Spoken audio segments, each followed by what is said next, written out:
Hello दोस्तों, आप सबका बहुत बहुत स्वागत है। तो दोस्तों आज की वीडियो में हम क्लास 11th केमिस्ट्री में पढ़ेंगे संभारिक। संभारिक क्या होता है, कौन कौन से संभारिक होते हैं। इसके बाद हम पढ़ेंगे सम इलेक्ट्रॉनिक क्या होता है, कौन कौन से होते हैं, है ना। इसके बाद हम पढ़ेंगे सम न्यूट्रॉनिक। ठीक है, एक और होता है मेरे भाई सम स्थानिक, जिसको हम पिछली वीडियो में कवर कर चुके हैं। ठीक है, तो यदि आपने नहीं देखा तो आप चैनल की प्लेलिस्ट में जाइए और इनको अच्छे से देख लीजिएगा। ठीक है, तो स्टार्ट करते हैं दोस्तों हम संभारिक से। ठीक है, तो हमारा जो पहला टॉपिक है वो हमारा क्या है, संभारिक। ठीक है, संभारिक। संभारिक ठीक है, देखो इसको संभारिक जो होता है इसको हम इंग्लिश में बोलते हैं आइसोबार। क्या बोलते हैं, आइसोबार। ठीक है, आइसोबार इसको हम ना इंग्लिश में बोलते हैं संभारिक। ठीक है, अब हम देखो ये संभारिक होता क्या है, इस चीज को अगर हम समझे संभारिक, देखो हमें नाम से ही समझ में आ रहा है संभारिक। सबसे पहले तो आप लोग क्या किया कीजिएगा दोस्तों, जो आपकी हेडिंग डली है उस हेडिंग से उसका मतलब निकालने की कोशिश कीजिएगा। हमेशा ऐसा आप करिएगा कि जो इसकी हेडिंग है उसके शब्द से क्या मतलब निकाल रहा है वो आप सबसे पहले ये निकालना सीख लीजिएगा। ठीक है, तो देखो इसका नाम क्या है, संभारिक। संभारिक मतलब क्या है, समान भार वाला। संभारिक का मतलब क्या है, समान भार वाला, है ना। समान भार वाला मतलब जिसका जो भार है, भार मतलब वही अणु भार, द्रव्यमान। अणु भार द्रव्यमान एक ही चीज होती है। ठीक है, तो मतलब जिस तत्व का या फिर जिस परमाणु का जो भार है वो भार समान होता है उसे ही हम बोलते हैं संभारिक। क्या बोलते हैं, संभारिक। ठीक है, तो मेरे भाई जो संभारिक होते हैं ऐसे तत्व या ऐसे परमाणु होते हैं जिनका जो परमाणु भार होता है वो कैसा होता है, समान होता है। कैसा होता है, समान। अब मेरे भाई परमाणु भार समान होता है मतलब जो परमाणु क्रमांक होता है, वो जो परमाणु क्रमांक होता है ये परमाणु क्रमांक कैसा होता होगा, असमान। कैसा होता होगा, असमान। ठीक है, तो ध्यान रखना कोई एक ही चीज है ना समान होती है, दूसरी चीज कैसी हो जाती है, असमान। ठीक है, अब ये संभारिक है तो परमाणु भार क्या होता है इसमें, समान, और जो परमाणु क्रमांक है वो कैसा होता है, असमान। क्लियर हुआ। तो एक ही तो और दोस्तों एक बात और, ये जो संभारिक होते हैं अलग अलग तत्वों के परमाणु होते हैं, है ना। ये क्या होता है, अलग अलग तत्वों के परमाणु होते हैं। जैसे हमने समस्थानिक में पढ़ा था, समस्थानिक एक ही तत्व के परमाणु होते हैं, और समस्थानिक क्या था, जिनका परमाणु क्रमांक क्या था, समान, उसे हम बोलते हैं समस्थानिक। लेकिन जो संभारिक है इसमें भार समान होता है, परमाणु क्रमांक अलग अलग होता है मतलब असमान होता है, और ये अलग अलग तत्वों के परमाणु होते हैं, एक तत्व का परमाणु नहीं, ये अलग अलग तत्वों के परमाणु होते हैं। ठीक है, तो इसकी परिभाषा क्या हो जाएगी, तो परिभाषा क्या हो जाएगी, अलग अलग तत्वों के ऐसे परमाणु, अलग अलग तत्वों के ऐसे परमाणु जिनका परमाणु भार तो समान होता है किंतु परमाणु क्रमांक अलग अलग होता है, संभारिक कहलाते हैं। ठीक है, ध्यान रखना ये अलग अलग तत्वों के परमाणु होते हैं। अब संभारिक होता क्या है, उस संभारिक को पहचाने तो देखो, जैसे मेरे भाई मैंने लिख दिया आर्गन। क्या लिख दिया, आर्गन। आर्गन लिख दिया मैंने। अब ये आर्गन है, इस आर्गन का परमाणु क्रमांक क्या होता है, 18, और परमाणु भार कितना होता है, 40। ठीक है, आपको पहले भी बता चुका हूं, जो नीचे जो चीज लिखी होती है वो होती है परमाणु क्रमांक, और जो ऊपर चीज लिखी होती है उसे बोलते हैं परमाणु भार। तो आर्गन का परमाणु क्रमांक कितना है, 18, और परमाणु भार कितना है, 40। इसी प्रकार से यदि हम पोटेशियम पे बात करें तो पोटेशियम का परमाणु क्रमांक होता है मेरे भाई 19, और जो परमाणु भार होता है वो होता है 40। इसके बाद हम कैल्शियम की बात करें तो कैल्शियम का परमाणु क्रमांक होता है 19 और परमाणु भार होता है 40। अब आप इन तीन तत्वों को देखो, और इन तीन तत्वों को देखकर आप हमें ये बताओ इन तीन तत्वों में समान क्या है। देखो ये तो परमाणु क्रमांक है, ये परमाणु क्रमांक है जो है अलग अलग। अब परमाणु क्रमांक अलग अलग है, लेकिन ऊपर वाला क्या है, परमाणु भार, ऊपर वाला परमाणु भार। अब परमाणु भार देखो 40 40 40 मतलब परमाणु भार क्या है, समान, और जिसका परमाणु भार समान होता है मेरे भाई उसे हम क्या बोलते हैं, संभारिक बोलते हैं। मतलब ये जो तीन तत्व आपको दिख रहे हैं ये तीनों तत्व आपस में कैसे हैं, संभारिक है। कैसे है, संभारिक है, क्योंकि इनका परमाणु भार क्या है, समान है। परमाणु भार क्या है, समान है। क्लियर हुआ ना मेरे भाई, कोई प्रॉब्लम तो नहीं है ना। ध्यान रखना, जिनका परमाणु क्रमांक अलग अलग और परमाणु भार समान होता है उसे बोलते हैं समभारिक। क्लियर हुआ। अब इन समभारिक में हम प्रोटॉन, इलेक्ट्रॉन और न्यूट्रॉन की संख्या को बता देते हैं। ठीक है, तो देखो इसमें जेड क्या है, जेड क्या होता है, परमाणु क्रमांक। इसका परमाणु क्रमांक कितना है, 18, इसका कितना है 19 और इसका कितना है 20। क्लियर हुआ। चलो अब परमाणु क्रमांक हो गया। अब प्रोटॉन, तो मेरे भाई जो परमाणु क्रमांक होता है वही प्रोटॉन की संख्या होती है। तो परमाणु क्रमांक 18 तो प्रोटॉन की संख्या भी कितनी, इसमें 18। इसमें परमाणु क्रमांक 19 तो प्रोटॉन की संख्या 19। इसमें परमाणु क्रमांक 20 तो प्रोटॉन की संख्या 20। और मेरे भाई जो परमाणु क्रमांक होता है वही इलेक्ट्रॉन की संख्या होती है, वही इलेक्ट्रॉन की संख्या होती है। तो परमाणु क्रमांक 18 तो इलेक्ट्रॉन की संख्या भी कितनी होगी, 18। ठीक है, इसमें 19 और इसमें 20। अब आती है न्यूट्रॉन की संख्या। तो न्यूट्रॉन की संख्या हम कैसे निकालते हैं, तो मेरे भाई जो परमाणु भार होता है उस परमाणु भार में से यदि आप ये परमाणु क्रमांक को घटा देते हैं, यदि परमाणु भार में से परमाणु क्रमांक को घटा देते हैं तो आपको न्यूट्रॉन की संख्या मिल जाती है। ठीक है, तो 40 में से 18 को घटाइए, कितना आ रहा है 22, मतलब इसमें न्यूट्रॉन की संख्या कितनी है 22। अब 40 में से 19 को घटाइए, कितना आएगा 21, मतलब इसमें न्यूट्रॉन की संख्या कितनी है 21। 40 में से 20 को घटा दो, कितना आ गया 20। मतलब ये दोस्तों संभारिक हैं, ये आपका एग्जाम्पल हो जाएगा। क्या हो जाएगा, एग्जाम्पल। ठीक है, परिभाषा लिखना और परिभाषा के बाद लिख देना उदाहरण, और उदाहरण में ये लिख देना। समझ गए, आर्गन, पोटेशियम, कैल्शियम ये संभारिक हैं। इसके बाद मेरे भाई आपके पास जो पेरियोडिक टेबल है 118 तत्वों की, इन पेरियोडिक टेबल में आप संभारिक को ढूंढना। क्या, संभारिक को ढूंढना कि कौन कौन से इसमें संभारिक हैं, क्योंकि पेरियोडिक टेबल जो आवर्त सारणी है उस आवर्त सारणी में समभारकों को स्थान दिया गया है। मैंने आपको पिछली वीडियो में बताया था सम स्थानकों को पेरियोडिक टेबल में स्थान नहीं दिया गया, लेकिन समभारिक को स्थान दिया गया है। समभारिक आपकी पेरियोडिक टेबल में मिल जाएंगे। ठीक है, आप ढूंढना और मुझे कमेंट बॉक्स में बताना कि सर ये समभारिक है। ये आपका होमवर्क है। ठीक है, तो आई होप कि आपको ये संभारिक समझ में आ गया होगा अच्छे से, कोई प्रॉब्लम नहीं होगी। ठीक है, अब हम पढ़ते हैं सम इलेक्ट्रॉनिक। ये सम इलेक्ट्रॉनिक क्या होता है, ठीक है, देखो नाम से ही समझ में आ रहा है सम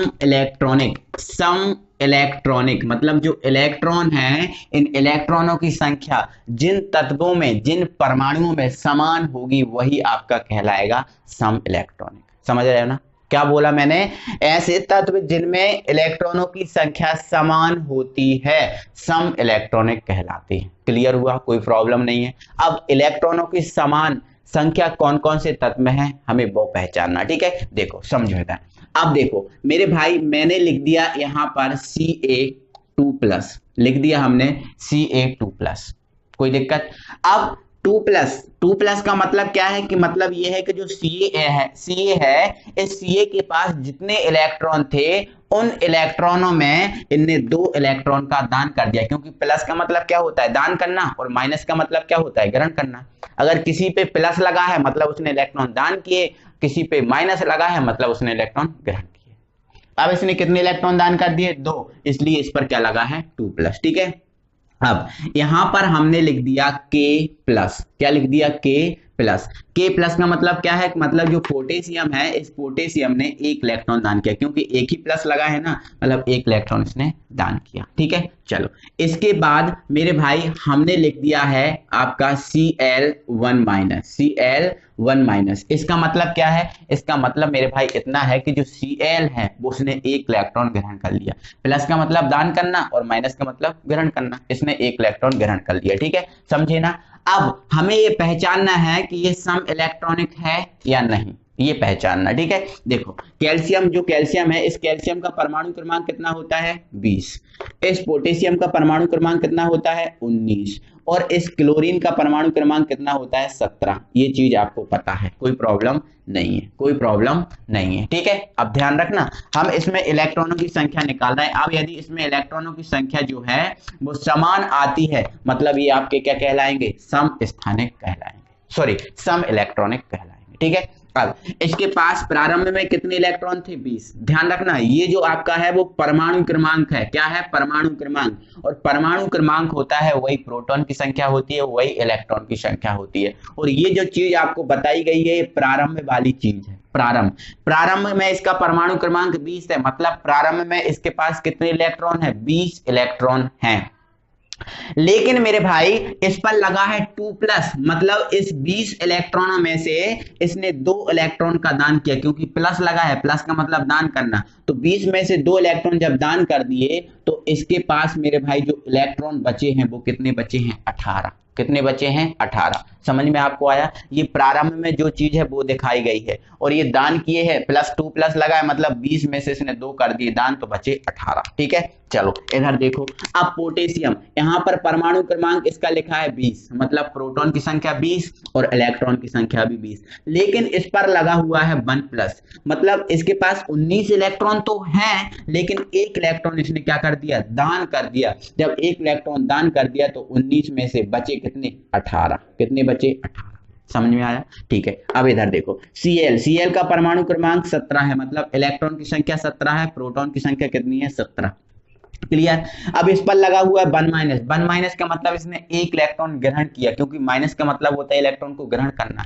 तो जब 17 इलेक्ट्रॉन है, 17 में से 1 इलेक्ट्रॉन जो है ना उसने ग्रहण किया, 17 तो थे, 1 इलेक्ट्रॉन और ग्रहण कर लिया, तो कितने हो गए? 18। तो इसके पास भी कितने इलेक्ट्रॉन है? 18। अब आप देखो इन तीनों, कैल्शियम, पोटेशियम और जो क्लोरीन है, इन तीनों के पास आप देखो, तीनों के पास देखो इलेक्ट्रॉन की संख्या कितनी है? 18, 18, 18। मतलब ये आपका जो है वो सम इलेक्ट्रॉनिक है।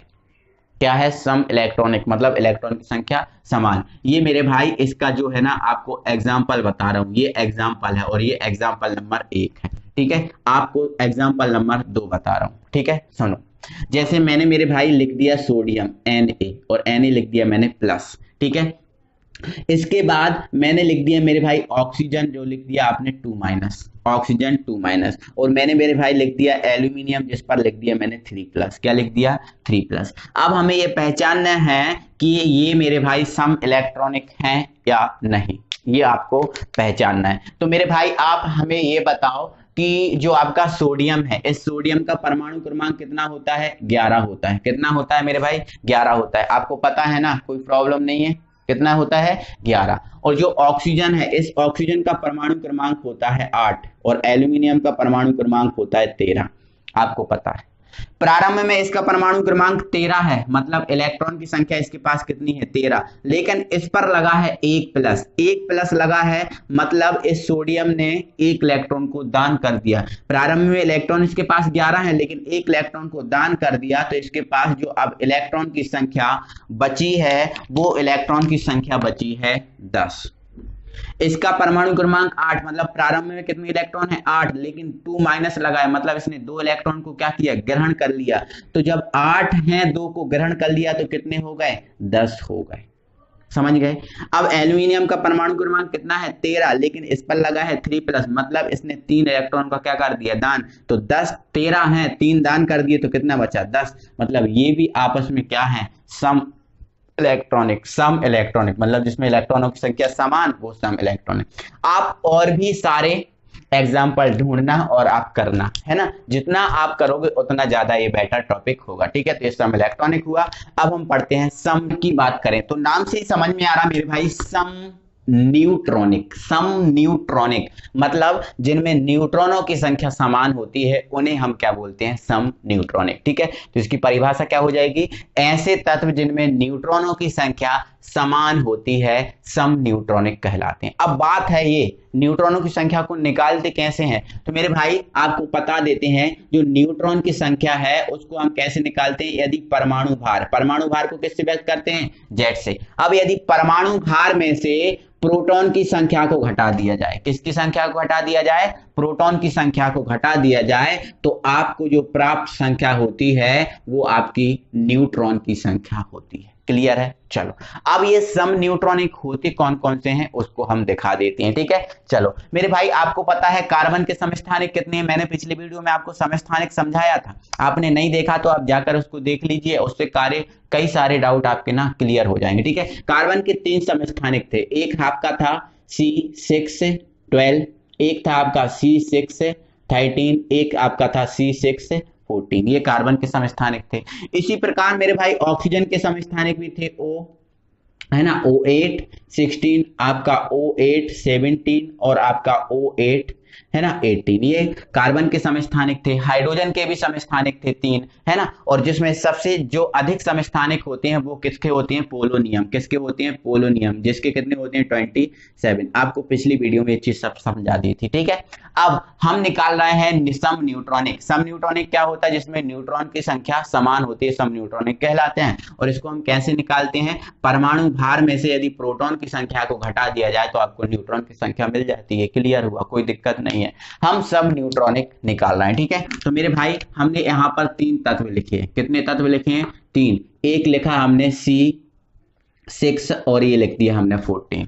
C6 14। अब ये सर C6 14 नहीं होता सर, कार्बन का जो भार होता है वो तो 12 होता है। बिल्कुल मेरे भाई होता है, कोई प्रॉब्लम नहीं है, लेकिन हमने ये वाला कार्बन नहीं लिया, हमने ये वाला कार्बन लिया जो कार्बन का क्या है? समस्थानिक। कार्बन का क्या है? समस्थानिक। समस्थानिक क्या होता है? परमाणु क्रमांक समान और परमाणु भार अलग अलग। जिनका परमाणु क्रमांक समान होता है वो समस्थानिक, और जिनका परमाणु भार समान होता है वो समभारिक। लेकिन ये समस्थानिक है, तो हमने कार्बन का समस्थानिक लिया ये वाला। अब कार्बन का समस्थानिक ये वाला लिया तो हमने लिखा C6 14। कोई दिक्कत? C6 लिखा और ये लिया 14, ठीक है। अब नाइट्रोजन के भी मेरे भाई समस्थानिक होते हैं। नाइट्रोजन के भी 3 समस्थानिक। कैसे? 7, और ये नाइट्रोजन का भार कितना होता है? 14। एक होता है नाइट्रोजन का 7 और एक होता है 15, और एक नाइट्रोजन का 7 और एक होता है 16। ऐसे ही समस्थानिक नाइट्रोजन के भी होते हैं। तो हमने कार्बन का कौन सा समस्थानिक लिया? ए, और नाइट्रोजन का हम ये वाला समस्थानिक ले रहे हैं, ठीक है। तो ये हमने लिख दिया N, और ये लिख दिया 7, और ये लिख दिया हमने 15। क्लियर है? और एक हम ले रहे हैं ऑक्सीजन। ऑक्सीजन हम ले रहे हैं, ऑक्सीजन हमने ले लिया 8 और ये आपका 16। क्लियर है? कोई प्रॉब्लम तो नहीं है? कोई प्रॉब्लम नहीं है। ऑक्सीजन हमने पूरा ज्यों का त्यों लिया ये वाला, ठीक है, क्योंकि हमें क्या बनाना है? सम न्यूट्रॉनिक बनाना है। हमें न्यूट्रॉनों की संख्या समान करना है। तो आप अपने अकॉर्डिंग करो, जहां से जे मिले, जिसमें न्यूट्रॉनों की संख्या समान मिले वो आप करो, कोई प्रॉब्लम नहीं। आप अपने अकॉर्डिंग एग्जाम्पल लिख सकते हो, कोई दिक्कत नहीं, ठीक है। तो देखो, अगर हमने ये 3 तत्व लिख लिए, ये 3 तत्व लिख लिए, अब हमें पता करना है कि ये जो तीनों तत्व हैं क्या सम न्यूट्रॉनिक हैं? क्या न्यूट्रॉनों की संख्या समान है? वो हमें पता करना है, ठीक है। तो देखो इधर, आप देखो इधर, अब न्यूट्रॉन की संख्या समान करना है। न्यूट्रॉन की संख्या समान, देखो अब न्यूट्रॉन की संख्या हम कैसे निकालते हैं? यदि परमाणु भार में से प्रोटॉन की संख्या घटा दें। प्रोटॉन की संख्या क्या होती है सर? जो परमाणु क्रमांक होता है वही प्रोटॉन की संख्या होती है। तो ये 14 में से 6, मतलब 6 क्या है? प्रोटॉन की संख्या। 14 क्या है? परमाणु भार। तो इस 14 में से 6 घटा दें तो क्या मिल जाएगा आपको? 8। क्या मिल जाएगा आपको? 8। और 8 क्या है? इसमें न्यूट्रॉन की संख्या। इस 15 में से 7 को घटा दें तो आपको क्या मिल जाएगा? 8 मिल जाएगा, है ना। भार में से प्रोटॉन की संख्या घटा रहे हैं ना, तो ये आप 15 में से 7 घटा दें, क्या मिल जाएगा? 8। और 16 में से 8 घटा देंगे तो भी आपको क्या मिल जाएगा? 8। अब हमने देखा कि इनमें जो ये तत्व हैं, तीनों तत्व, इनमें न्यूट्रॉनों की संख्या 8 8 8 समान है, मतलब ये क्या है? आपका सम न्यूट्रॉनिक है। क्लियर हुआ? तो ये सम न्यूट्रॉनिक का क्या है? आपका एग्जाम्पल है ना। आप परिभाषा लिखना और फिर इसका उदाहरण लिखना। आई होप कि ये सब चीजें क्लियर हो गई होंगी, कोई प्रॉब्लम नहीं होगी। तो ये समभारिक हुआ, सम इलेक्ट्रॉनिक हुआ और सम न्यूट्रॉनिक, और पिछली वीडियो में हमने समस्थानिक को कवर करा दिया था। ये सब हो चुका है, कंप्लीट है, ठीक है, कोई प्रॉब्लम नहीं है। तो मेरे भाई वीडियो अच्छा लगा है तो वीडियो को दिल से लाइक करो सभी लोग, है ना, अपने दोस्तों में शेयर कर दो। और दोस्तों आपको वीडियो कंटिन्यू प्रोवाइड कराई जा रही हैं, कंटिन्यू। तो आप चैनल की प्लेलिस्ट में अगर कोई वीडियो की नोटिफिकेशन नहीं भी आ पाती है किसी प्रॉब्लम के कारण, तो आप चैनल की प्लेलिस्ट में जाया करो और चैनल की प्लेलिस्ट में आप क्रम से वीडियो मिल जाएंगी, तो आप देख लिया करो, कोई प्रॉब्लम नहीं है। और दोस्तों हमारा टेलीग्राम भी चैनल है गणेशाय वर्ल्ड के नाम से, ठीक है, गणेशाय वर्ल्ड, ठीक है, GANESHAY स्पेस देना और WORLD, इसी नाम से हमारा जो टेलीग्राम चैनल है उसको भी आप ज्वाइन कीजिए, क्योंकि उस पर भी हम जो एजुकेशनल मटेरियल आपको, है ना, प्रोवाइड कराते हैं, तो वहां से भी आप प्राप्त कर सकते हैं कुछ चीजें, है ना, कुछ इंपॉर्टेंट चीजें हम डाल देते हैं, ठीक है। तो दोस्तों मिलते हैं फिर अगली वीडियो में। Thank you very much.